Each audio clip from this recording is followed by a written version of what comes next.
Globalement, les gens méritent beaucoup mieux que d'être assignés à cette médiocrité-là, c'est-à-dire à devoir se formater continuellement, à devoir mentir, à devoir pratiquer le harcèlement moral envers autrui pour ne pas le subir soi-même, à devoir vendre à des gens qui n'en ont pas besoin de la camelote dont on sait qu'elle ne leur convient pas, à être continuellement en conflit avec soi-même parce qu'il le faut, parce qu'il faut jouer le jeu, parce qu'il faut se conformer, parce que si on ne le fait pas, quelqu'un d'autre va le faire, et parce que si on ne fait le pas, on va nous le faire. Alain Deneau est un philosophe canadien. D'habitude, il s'exprime sur la corruption et l'évasion fiscale, mais là, j'ai voulu lui faire parler d'autre chose. D'un livre qu'il a sorti il y a quelques années. Un livre qui, à sa grande surprise, a eu l'effet d'une bombe. La médiocratie, c'est son nom, est une critique du monde du travail. Pour lui, les entreprises sont désormais aux mains des médiocres. Alain Deneau, vous avez écrit La médiocratie, qui est paru en 2015. Et moi, avant toute chose, je voudrais commencer juste par une anecdote. Avant que j'intègre une grande entreprise, il y a quelques années, on m'a dit, surtout dans les grandes entreprises comme ça, si j'ai un conseil à te donner, et qui était un conseil qu'on m'a donné vraiment avec bienveillance, c'est il ne faut pas que ta tête dépasse. Il ne faut pas que ta tête dépasse parce que tu sais, ça va faire comme le jeu où on a un marteau et on va vouloir taper sur ta tête. Et du coup, je me suis dit que ça se rapprochait bien de votre définition de la médiocratie. Le terme moyen, parce qu'il y a la situation de bienveillance où on dit à quelqu'un, je te conseille de rentrer dans le rang parce que sinon ça va mal se passer pour toi, aussi bien te conformer, te rendre invisible et te rendre interchangeable, parce que c'est bien de ça qu'il s'agit. La façon virulente de dire les choses quand quelqu'un n'a pas compris par lui-même, c'est ta gueule, je te paie. Puis entre les deux, c'est la question qui a déjà été posée à quelqu'un qui était dans un entretien d'embauche, c'est êtes-vous tolérant à l'ambiguïté? Bon, ça c'est les délices de la langue managériale. Hein. Qu'est-ce qu'on veut dire par là? Êtes-vous prêt à vous livrer à l'absurde? Êtes-vous prêt à ne pas comprendre ce que vous faites et surtout ce qu'on vous demande de faire? Êtes-vous prêt même à prendre les devants et à prendre sur vous l'absurdité escomptée ou requise pour tenir dans certaines situations? Parce que souvent, dans une entreprise, on est pris en souricière, en sandwich, entre différents mots d'ordre, entre différents paliers de décision. Souvent, les cadres dans une entreprise sont des pièces dans la machine qui consistent à niveler les discours pour qu'ils passent. C'est-à-dire que très souvent, la direction, les supérieurs hiérarchiques ne comprennent rien à ce qui se passe en bas. Ils donnent des ordres, ils se fâchent, ils s'emportent, ils disent ceci, ils disent cela, en vue d'un certain résultat. Et en bas complètement, si les ordres parvenaient directement, on n'y comprendrait tout simplement rien, parce qu'ils ne correspondent pas à l'état du terrain. Alors il faut les cadres qui, eux, en quelque sorte, traduisent, nivellent, formatent, pour que la chose passe, dans un sens comme dans l'autre. C'est pour ça qu'ils craquent le plus souvent, quoi. Mais est-ce que les cadres aussi, on leur demande d'être soumis à l'absurde? On peut très bien. D'ailleurs, je pense qu'ils ne sont que là-dedans, en fait, parce qu'à la fin, le portrait général devient absurde. Alors, si vous prenez, par exemple, les documentaires sur le travail, la série de documentaires sur le travail de Jean-Robert Vialet, là, la mise à mort du travail, vous avez des cadres qui sont continuellement soumis à des injonctions paradoxales, quoi. C'est-à-dire... faites mieux avec moins, répondez des standards du groupe, mais on ne vous fournira pas le personnel requis, ainsi de suite. Vous êtes embauché pour faire ceci, mais vous vous rendez compte que vous faites cela, mais vous devez faire comme si vous faites ceci quand même. Bon, et donc on est continuellement en train de prendre sur soi les incompatibilités des injonctions et du système lui-même dans son fonctionnement propre pour essayer de le faire tenir. Donc on prend ça sur soi. Donc effectivement, et au fond, on ne fait pas que se conformer. On rend l'absurdité conforme aux attentes. Oui, Pascal.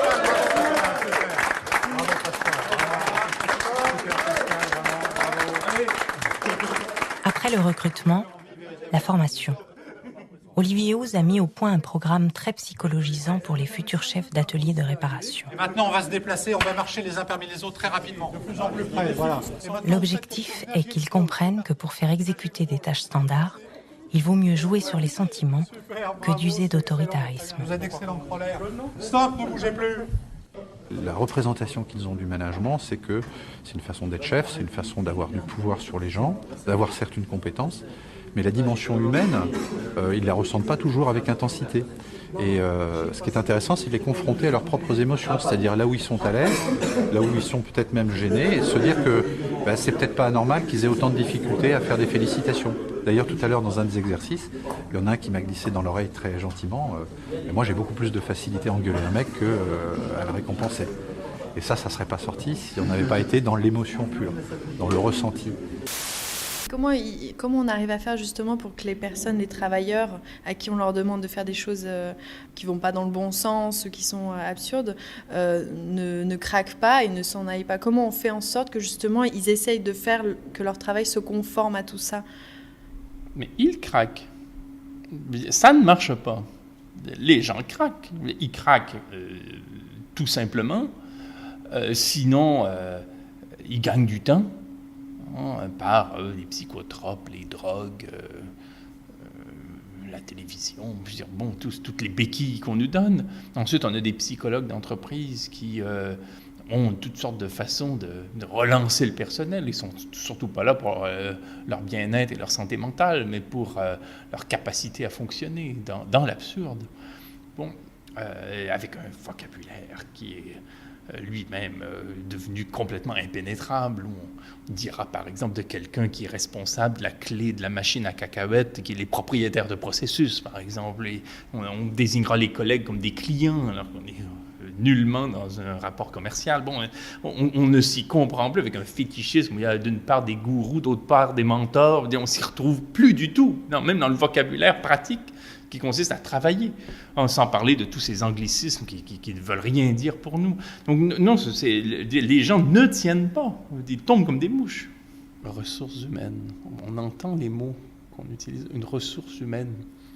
Dès lors qu'on accepte qu'un vocabulaire comme celui-là entre dans les consciences, forcément, on ne peut pas savoir de qui on parle. Vous dites tout à l'heure qu'on est dans un système où c'est ta gueule, je te paye, mais vous dites dans votre livre que ça va beaucoup plus loin. En fait, on demande encore plus d'investissement de la part de l'employé, puisqu'on lui demande de sourire, on lui demande d'être engagé, de mobiliser son réseau professionnel. Et pourquoi ça va toujours plus loin et est-ce que c'est récent? Oui, c'est récent. On ne réduit plus le rapport de domination par le salariat à la stricte force de travail au sens de celle qui est requise pour en arriver à une prestation. Avant, c'est comme ça qu'on concevait les choses.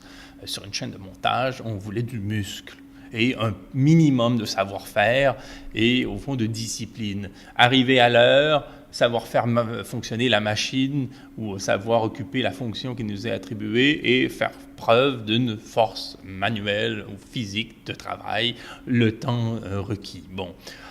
Dans une administration, c'était sensiblement la même chose, parce que le modèle tayloriste s'est vite développé aussi à l'échelle de ministères où il s'agissait d'appliquer le même programme d'enseignement partout dans un pays à partir des mêmes références et sur un mode commun avec un protocole d'enseignement, une sorte de formatage finalement pour s'assurer que à Pau, à Lille, à Tours et à Rennes, on enseignait à peu près de la même façon la même chose le même jour. Quoi. Bon, il y a eu comme ça un formatage donc nécessaire. Hans Magnus Enzensberger, l'essayiste allemand, rappelle en quoi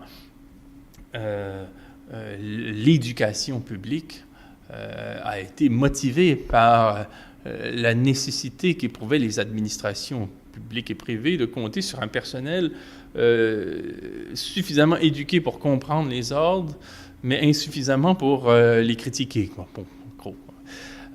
Donc, on a créé des petits soldats de la pensée. Aujourd'hui, cette réalité s'est étendue au plan psychique. Là, ce qu'on veut, c'est une personne et une énergie psychique. Pas seulement une énergie intellectuelle et manuelle, mais une énergie psychique. On veut un tempérament. On veut une attitude. Donc, on va encadrer le personnel pour le stimuler avec des cours de développement personnel, du conditionnement physique, des avantages. Allez, on y va. Alors là, ça va, là. Moi, ça, c'est bien, là. Ah ouais, Oui, je suis bien entourée. Oui. J'ai une équipe de champions. Alors ça, c'est le mot anglais, encore une fois, de champions. Mais sont vraiment des champions. On a besoin d'un esprit d'équipe. C'est quelque chose qu'on rencontre dans les équipes de football, dans les équipes de rugby. On va scander des slogans qui nous font du bien, d'accord? Tous ensemble, ça peut donner ceci. 3, 4. Carglass répare, Carglass remplace. Une entreprise de Vancouver était tellement versée vers la formation personnelle, le New Age, la méditation, et la chose suintait tellement les murs des boutiques où on allait comme client, c'était tellement devenu une marque, à un moment donné, une employée qui est tout simplement devenue folle, puis au moment de la fermeture, elle a assassiné sa collègue, quoi. C'était juste trop de répression au nom du bonheur, quoi. Et donc on était dans le meilleur des mondes. Et bien entendu qu'aujourd'hui, la chose perverse consiste non pas à l'exiger dans un contrat, par exemple, mais à simplement à le susciter. Et il y a une expression terrible pour en témoigner, c'est la lettre de motivation. C'est de rendre les gens demandeurs d'emploi, c'est vraiment placer les gens en situation où ils voudront ce qu'ils ne veulent pas. Ils seront motivés pour ce qui les démotive. Et justement, toutes ces réunions et ces groupes de développement personnel où on essaye en fait de faire en sorte que l'employé, que le travail épanouisse l'employé, alors qu'en fait, l'employé, il est quand même là pour faire un travail, pour gagner de l'argent, pour subvenir à ses besoins. Est-ce que c'est pour lui faire un peu oublier ça? Et est-ce que c'est le lieu du travail de s'épanouir personnellement? À peu près personne ne perd de vue que si tout soudainement, il y a une récompense pour ceci, un coach pour cela, un psychologue pour autre chose, et je ne sais quelle baliverne, c'est toujours pour le stimuler aux fins du rendement. Le rapport ne peut jamais être sain parce qu'il n'est jamais égalitaire. Ce n'est pas une négociation qui consisterait à dire, bon, moi j'ai des compétences, j'ai des dispositions, disons, bon, je sais vivre, moral, ainsi de suite, je peux travailler avec vous, qu'est-ce que vous me donnez? Bon, voilà, moi je peux faire ça à vous, qu'est-ce que vous pouvez me donner? Est-ce qu'on peut s'entendre? Non, on n'est pas là-dedans, on se sent pris. Et une fois qu'on joue le jeu, parce qu'on nous invite à jouer le jeu, c'est-à-dire à sourire quand on a envie de faire la gueule, à être motivé quand on a envie de vomir, à être radieux et enjoué avec des partenaires quand on ne comprend même plus ce qu'on fait là, quoi. À trouver de la rationalité, de la cohérence, là où il y a de l'absurdité, de la bêtise. Bon, c'est ça, être médiocre? Oui, absolument. Quand je dis que les gens sont médiocres, il n'y a aucun esprit d'anathème, en tout cas pas toujours, ça dépend de qui. Je pense qu'on est souvent médiocre par défaut, par dépit. On mérite mieux, globalement. Les gens méritent beaucoup mieux que d'être assignés à cette médiocrité-là, c'est-à-dire à devoir se formater continuellement, et sur le plan de la morale, parce que c'est un autre aspect aussi, et le ta gueule, je te paie touche à ça aussi, c'est à devoir mentir, à devoir pratiquer le harcèlement moral envers autrui pour ne pas le subir soi-même, à devoir vendre à des gens qui n'en ont pas besoin de la camelote dont on sait qu'elle ne leur convient pas, à être continuellement en conflit avec soi-même parce qu'il le faut, parce qu'il faut jouer le jeu, parce qu'il faut se conformer, parce que si on ne le fait pas, quelqu'un d'autre va le faire, et parce que si on ne fait le pas, on va nous le faire. Donc, on est dans un rapport où, du point de vue du travail, du point de vue de la pensée, du point de vue de la morale et du point de vue des affects, on aliène tout et on n'est plus rien. On est pris là-dedans, ce qui explique énormément de colère, de frustration et de souffrance. Et vous décrivez plusieurs types de médiocres que nous sommes. Est-ce que, moi je me demandais, est-ce que vous pouvez me dire les différents types, et est-ce qu'on est des médiocres consentants? Mais ça dépend. Et ce qui est un peu fascinant dans cette histoire de la médiocrité, je dirais ça simplement quand même d'entrée de jeu, là, c'est, avant de répondre à la question, c'est de voir à quel point ce livre que j'ai fait, qui était un livre de circonstances, fait pour les amis. Je me dit, il va s'en vendre 200, puis les potes vont être contents de lire ça, c'est un recueil. un recueil d'essais qu'on a un peu transformé en monographie en faisant un slalom en toutes sortes de thèmes, mon éditrice et moi, pour arriver à donner quelque chose d'un peu rond qui ferait rire les gens qui pensent un peu comme ça, qui serait un peu plus de l'ordre du soulagement. Pour moi, c'était clairement un excursus et je retournais travailler à mes dossiers qui sont les paradis fiscaux, les multinationales, l'histoire des sociétés pétrolières. Bon, je veux dire, ça a du lourd, quoi. Et étonnamment, c'est ce livre-là qui m'occupe le plus depuis maintenant 4 ans. Ça veut peut-être dire que vous aviez vraiment raison dans ce livre. Mais cela m'inquiète, dans la mesure où le livre est un révélateur d'un malaise. L'attention qu'il a eue me fait penser à celui qui caractérise le harcèlement moral de Marie-France Irigoyen en 2000. Vous avez ce livre qui est bien fait, mais c'est pas non plus un chef-d'œuvre, là, je veux dire, de la pensée sociologique française. Là, je veux dire, il s'agit d'un livre, lui aussi, de circonstances qu'une personne bien intentionnée a fait pour comme ça, soulager, et aider et outiller des gens qui pouvaient être en situation de harcèlement. Ça a été, je veux dire, un livre qui s'est vendu abondamment, témoignant d'un malaise social. Bon. Et donc, il y a quelque chose d'analogue, là, étant donné le sujet, je dirais. Quoi. Là, tout d'un coup, vous avez Médiocratie, qui est un livre qui est traduit en italien, qui a été, à peu près dans les vitrines de toutes les librairies, comme ça, seulement à partir du titre. Et donc, ce qui m'a intéressé, sur un plan plus caractérologique, en définissant les choses un peu comme l'aurait fait Molière, ou plus près de nous, Georg Simmel, quoi, c'est définir des types, quoi. D'abord... Georges Perec aurait dit « l'homme qui dort ». Chez nous, au Québec, Pierre Lefebvre aurait parlé du cassé.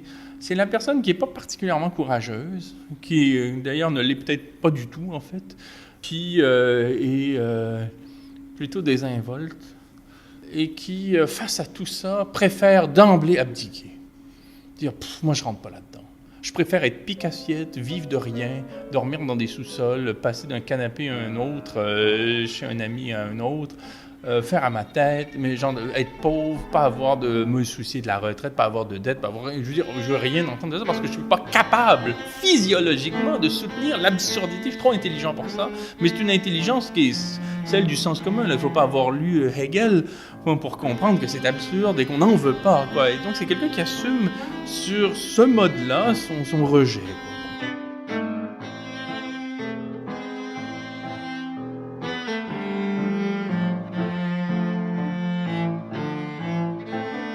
Ensuite, il y aura la personne, le sujet qui serait le médiocre aliéné. C'est la personne qui croit en ce qu'on lui raconte, et prend le monde tel qu'on lui donne, et n'a pas et ne se donne pas les outils théoriques et critiques qu'il faut pour mettre en perspective ce monde-là, s'en extraire du point de vue de la pensée, l'analyser. Donc c'est quelqu'un qui est, en quelque sorte, qui essaie, en souffrant beaucoup, de faire un avec ce monde-là. En ayant un calendrier avec des fleurs et des belles devises à chaque jour, en étant gentil avec les collègues, souvent c'est des soies, c'est des gens qui font pas de mal à une mouche, qui font simplement se conformer à ce qu'on leur demande en se disant la loi c'est la loi, et toutes sortes de devises comme ça qui permettent de tenir, chaque jour suffit sa peine,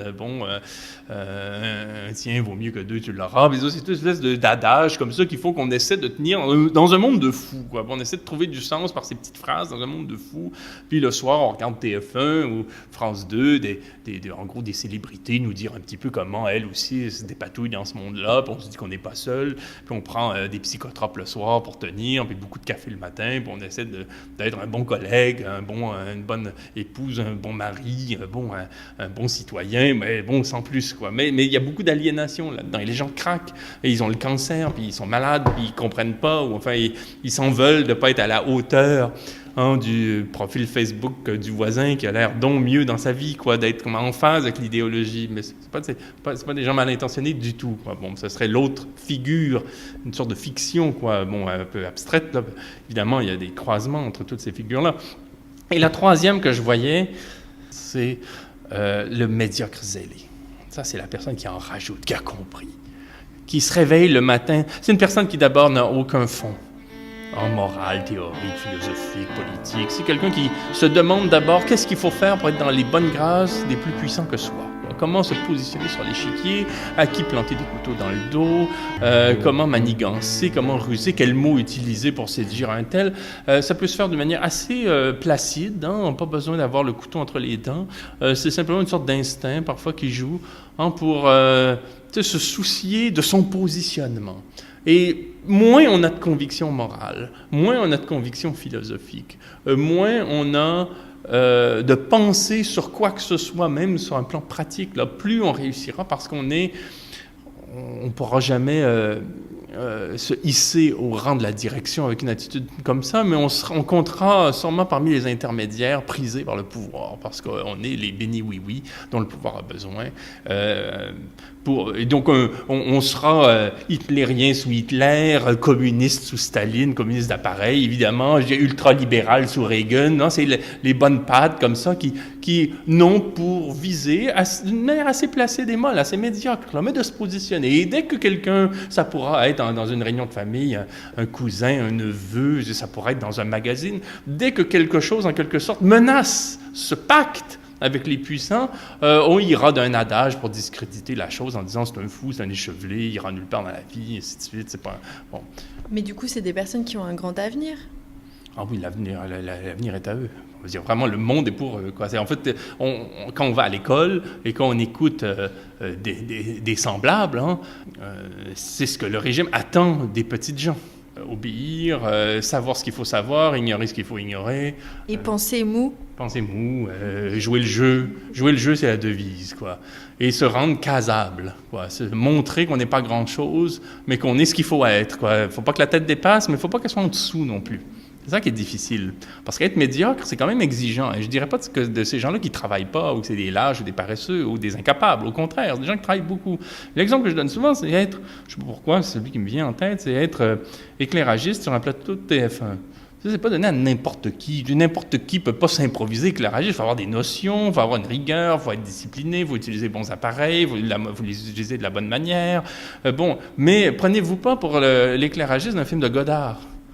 Parce que là, la tête va dépasser, mais il ne faut pas qu'elle soit en dessous non plus, il ne faut pas qu'on soit en retard, qu'on ait oublié de brancher les appareils ou de remplacer les ampoules, je ne sais trop comment ça marche, là. Donc il faut être médiocre, quoi. Et être médiocre est exigeant, c'est pas facile. Et parce que c'est exigeant, on finit par penser qu'on travaille bien, qu'on n'est pas médiocre parce qu'on travaille, et que finalement l'émission tourne rondement, l'animateur de télé ou les invités, les vedettes, bon, là, les célébrités qui passent sont bien éclairées, alors on a bien travaillé, alors on n'est pas médiocre. La personne médiocre, pour ces médiocres, ce serait la personne qui ne sait pas travailler. Mais c'est pas ça, être médiocre. Être médiocre, c'est se conformer à des pouvoirs sans réfléchir à ce qu'on fait, quoi. L'avant-dernier, c'est vraiment la figure pour laquelle j'ai le plus de sympathie, c'est la personne médiocre malgré elle. C'est la personne qui a des bouches à nourrir, une hypothèque qui est coincée, qui n'a pas l'énergie intérieure qu'il faut pour briser ses chaînes, sortir, aller ailleurs.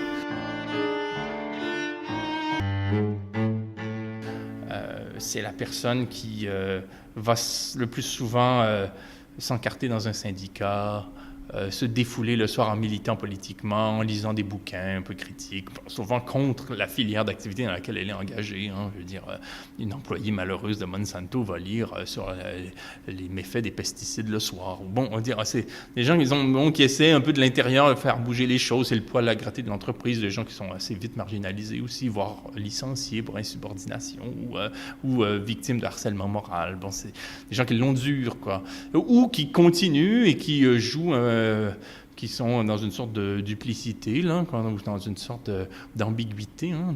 Bon, je suis écologiste, je suis anarchiste, mais le jour, je vais travailler pour Monsanto ou pour BFM TV ou je ne sais trop quoi, parce qu'il faut bien, puis le soir, je redeviens citoyenne et citoyen, et je redeviens l'anarchiste ou l'écologiste que je suis du reste, quoi. Mais ça crée des fractures, quoi. Il y a des gens qui craquent à se laisser écarteler comme ça entre leurs convictions et leur engagement professionnel. Ouais.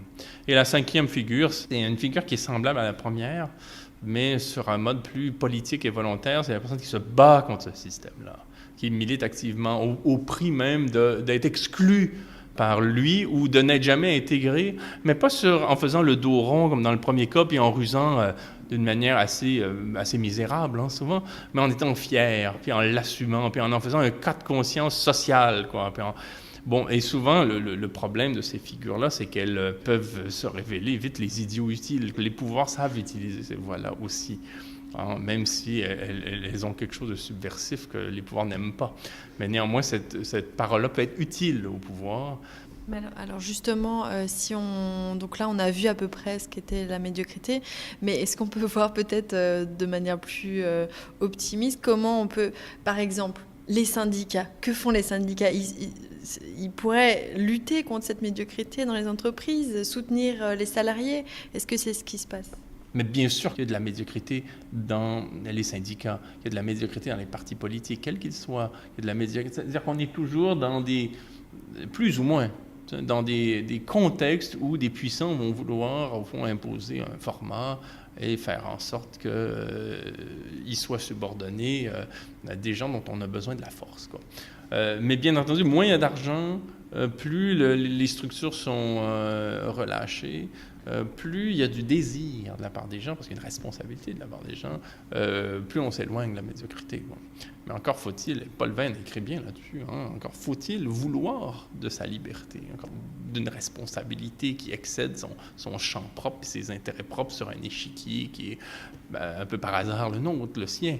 Plus socialement on arrive collectivement à se dire que ce cadre-là, ce régime-là, d'exploitation qui ne concerne pas qu'un pays, mais qui concerne aussi la délocalisation du travail en Asie, parce qu'on a eu des gains sociaux ici, ils ont été contournés en délocalisant les usines, ainsi de suite. Bon, que ces réalités structurelles-là, lorsqu'elles seront clairement énoncées, qu'on cessera de vivre sa dépression comme étant un problème individuel, mais comme un problème social lié aux conditions de travail que nous avons à peu près toutes et tous, à partir de ce moment-là, il y aura une soif, un appétit pour autre chose, parce que le statu quo sera plus difficile à supporter que l'idée de se lancer dans une aventure aux conséquences imprévisibles. Et par exemple, pour la médiocrité, ça pourrait être quoi? Parce que dans les entreprises ou dans le système universitaire dont vous parlez beaucoup dans votre livre, c'est des institutions tellement énormes qu'on a l'impression que la seule chose qu'on peut faire, c'est en sortir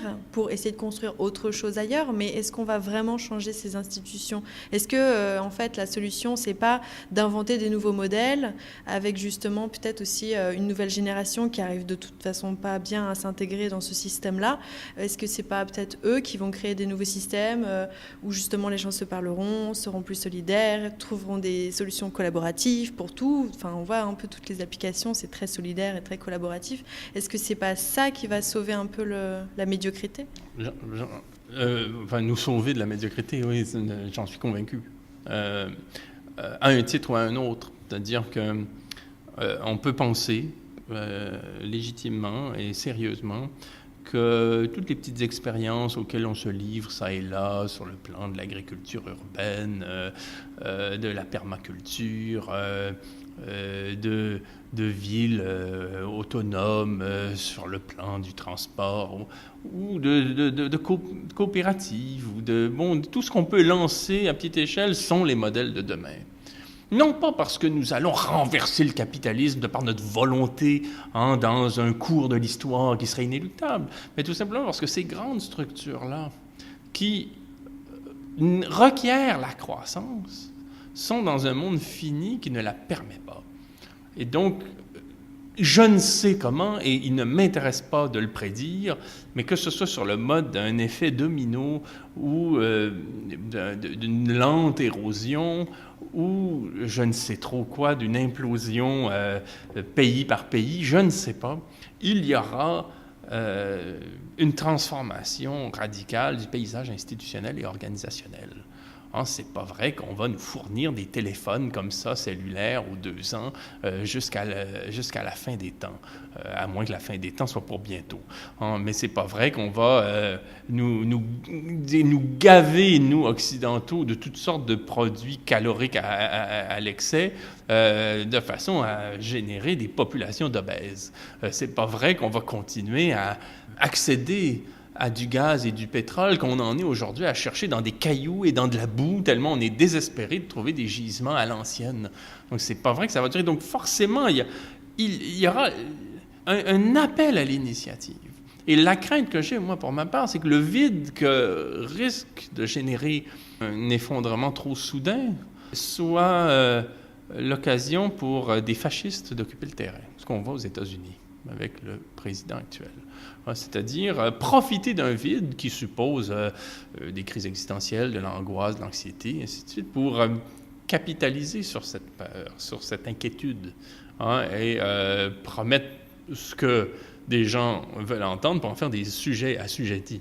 Bon, et ce que je souhaite, c'est que qu'il y ait une avant-garde qui n'a rien à voir avec le léninisme, mais une avant-garde qui soit capable de simplement être aux aguets au fur et à mesure qu'un public devient de plus en plus attentif à des propositions qui ne sont pas celles de l'idéologie en place, pour penser une transition, une évolution ou des changements plus radicaux, des révoltes, des transformations fondamentales, ainsi de suite. Qu'on sache que lorsqu'on se politise, lorsqu'on s'informe, lorsqu'on se dote d'éléments critiques, d'une pensée critique sur un aspect ou un autre des choses, on est déjà en train de participer à la refonte du monde dans lequel on est, même si ça ne sera pas aussi spectaculaire qu'Octobre 17. Quoi. Même si ce n'est pas sous cette forme romantique, il y a lieu de penser d'ores et déjà que en s'intéressant à la permaculture, puis à des modes d'organisation autres, on participe à une transformation radicale des choses en tant qu'on est en train de donner à nos concitoyennes et concitoyens les modèles de demain. Et qu'est-ce qu'il faudrait justement pour que le médiocre se rende compte qu'il peut y participer ? J'aime beaucoup ce que fait Marie-Monique Robin dans son documentaire « Qu'est-ce qu'on attend ?» Elle s'intéresse à une communauté alsacienne qui a pris sur elle 3 principes, l'autonomie alimentaire, l'autonomie énergétique et l'autonomie intellectuelle. Ce 3e point est le plus important. D'abord et avant tout, apprendre à penser par soi-même. Qu'est-ce que cherche à atteindre l'idéologie? Un discours idéologique, un processus idéologique, c'est de nous mettre des mots dans le cerveau, sans qu'on ne les ait filtrés, sans qu'on y ait pris garde. Et la pensée critique consiste au contraire à faire subir à ces mots-là qu'on essaie de nous faire rentrer dans la tête coûte que coûte une halte critique. Pourquoi? Parce que quand on pactise avec des mots, ensuite ces mots-là nous ont. Et la seule liberté qu'on a au fond, c'est de pactiser ou non avec des mots, d'intégrer ou non des milieux. Parce qu'une fois qu'on a pris cette décision-là, il est trop tard. C'est pas la peine d'être pacifiste dans l'armée, puis c'est pas la peine d'être pudibond dans un bordel, quoi. C'est-à-dire que du moment qu'on intègre un domaine social, on accepte de se laisser conditionner par ce domaine-là. Même chose quand on pactise avec des mots, on accepte au fond, si on dit par exemple gouvernance plutôt que politique, si on dit client plutôt que patient, on fait disparaître le service public, on fait disparaître un certain nombre de considérations, on se laisse travailler par des points aveugles et on se laisse conditionner par des prémices, par des attendus liés au vocabulaire. Mais on peut changer d'avis. Bien évidemment qu'on peut changer de milieu, bien évidemment qu'on peut changer de vocabulaire.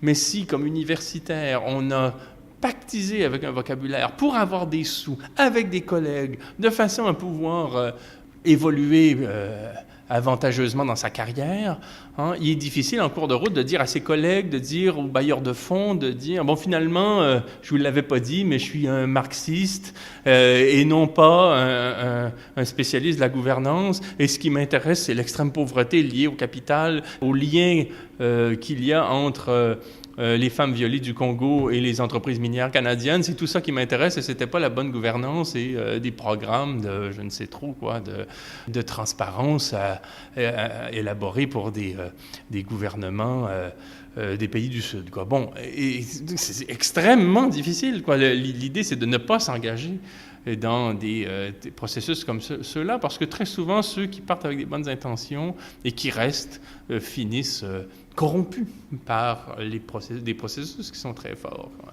Donc finalement, votre livre, il est utile? Je l'espère. Moi, je n'ai jamais travaillé dans une entreprise ou dans une institution. Je suis passé par les institutions, je suis passé par les organisations, mais j'y ai jamais été englouti, je dirais, quoi. Mais ce qui me consterne depuis que je l'ai écrit, c'est le nombre de témoignages qui, en quelque sorte, donnent de la consistance soit à des intuitions ou soit à des cas que je jugeais un peu isolés, quoi. il est désolant de voir en quoi il correspond à une réalité largement partagée, mais en quoi des initiatives comme celle-là, il y en a tellement d'autres, heureusement, peut permettre un acte émancipatoire de la part de ceux qui décident de se retrousser les manches et d'être dignes, parce que nous méritons mieux que ça. Non mais vous me prenez la tête là. Franchement, c'est vrai quoi.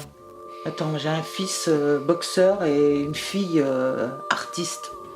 Bah tu devrais être content. Bah de RSA, ça fait presque un SMIC, maman.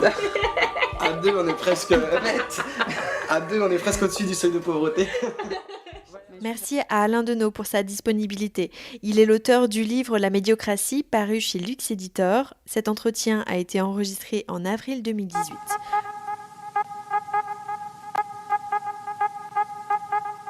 Vous avez entendu 2 extraits du documentaire La mise à mort du travail de Jean-Robert Vialet, produit en 2009 par Christophe Nick, et puis un court extrait aussi du film Ace d'Anaïs Volpe sur la génération précaire.